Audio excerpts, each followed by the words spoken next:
Yo, how's it going? So today in this video, it's going to be very different. We're playing some Marvel Rival Zombies on Nightmare 4 with two other Thor Nation legends, Satchel and Thaw. But the goal in this video is to try and beat Nightmare 4 without using any of our mom's extra credit card lives and by only playing Thor. Nightmare 4 has been absolutely crazy, and taking away the ability to play Blade just turns this game mode into an actual Freddy Krueger nightmare. Luckily though, Thor does have some of the best DPS in the entire game mode, and with all three of us really honed in on the certain specific high damage build we found, the success was pretty imminent, not only beating the game mode, but having a solid time as well. And even in this run, we didn't even use the most efficient build either, and we still were only 10 seconds off a top 500 spot with no Ankh revives. So I strongly encourage the Thor Nation to go out and try out this build and try Nightmare 4. See what you guys can do and let me know how it goes. In my opinion, this build turns Thor into an absolute monster, and you basically avoid the entire Thor is weak early game downtime. So to start out in the main menu, you want to run all blues.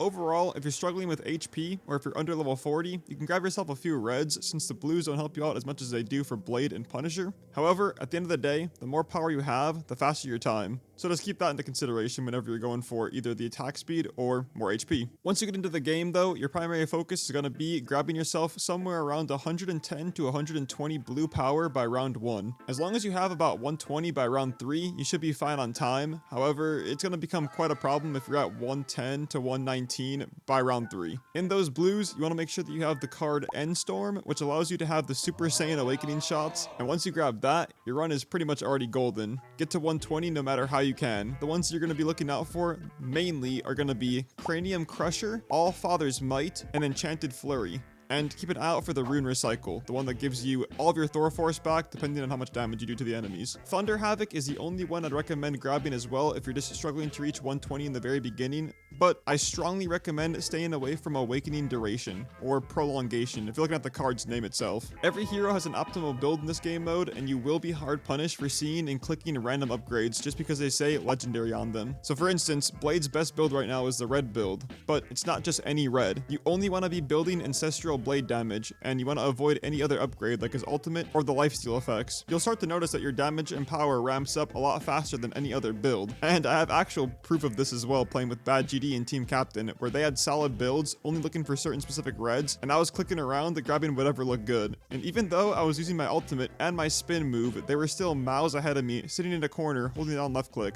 Like what? Wait. He's a blue guy. What have you been buying? Nothing? This guy's saving for the recession? I have 400 reds. It's like 300 purples. This is not me saying, whoa, look at that. If you actually read the cards you're grabbing, you go further in the game mode. It's me saying that even if you wanted to go the ultimate build or the blue build, you're clearly outmatched by somebody only going the left click build. But if Blade has an OP build, then Thor is no different. He doesn't have the exact insane numbers that Blade has, giving him 160 bonus damage in a single card, or the base lifesteal built in from the main menu, but that doesn't mean that Thor can't compete. It just means that this game loves to give you a million worthless duration cards for no, and if you pay attention and you're not just grabbing ooh shiny, you'll notice that you get prolongation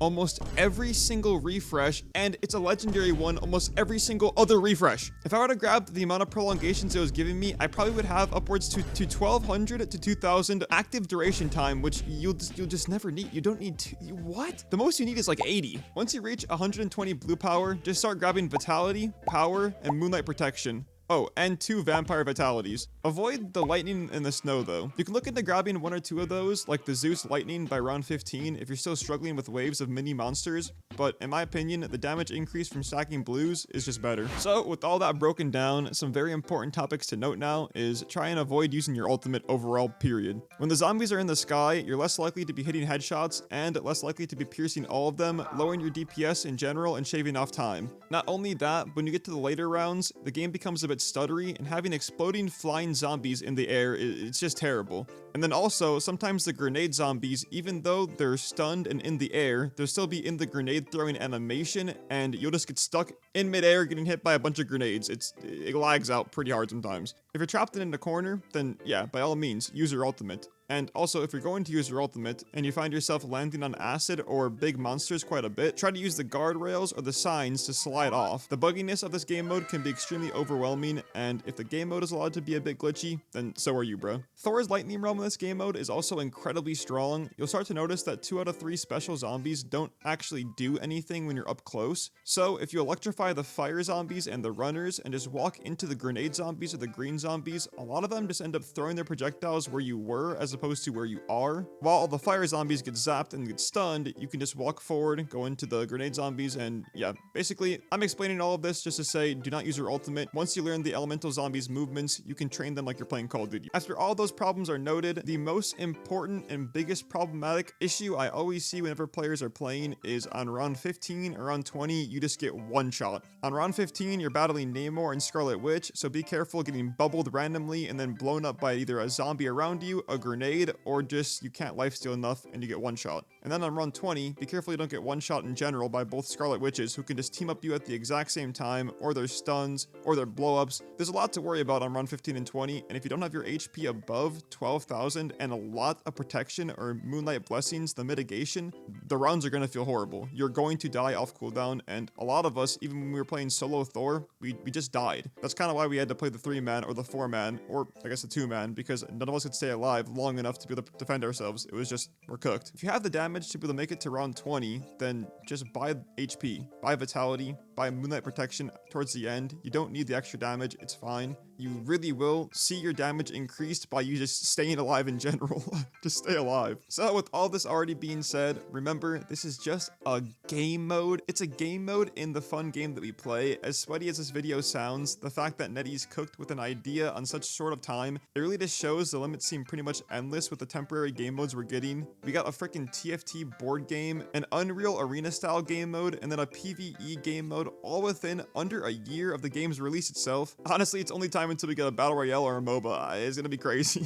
Thor dropping in on the battle bus. Let me know the crazy Thor builds you guys have, or if you've been doing anything crazy below. I'd love to see somebody competing in the top leaderboards by going a red Thor build. I mean, you never know, just 3 blades plus 1 Thor red. Hey, that still counts, that still counts. And then come by to the streams this week.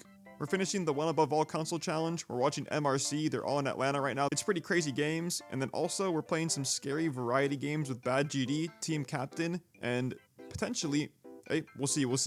The game is still TBD, but it's gonna be an insane week. Pull up, and hey, happy Halloween, boys. See you guys later. Peace out, peace out. 2 to the 1, 1 to the 3. I like good pussy and I like good trees. Smoke so much weed you wouldn't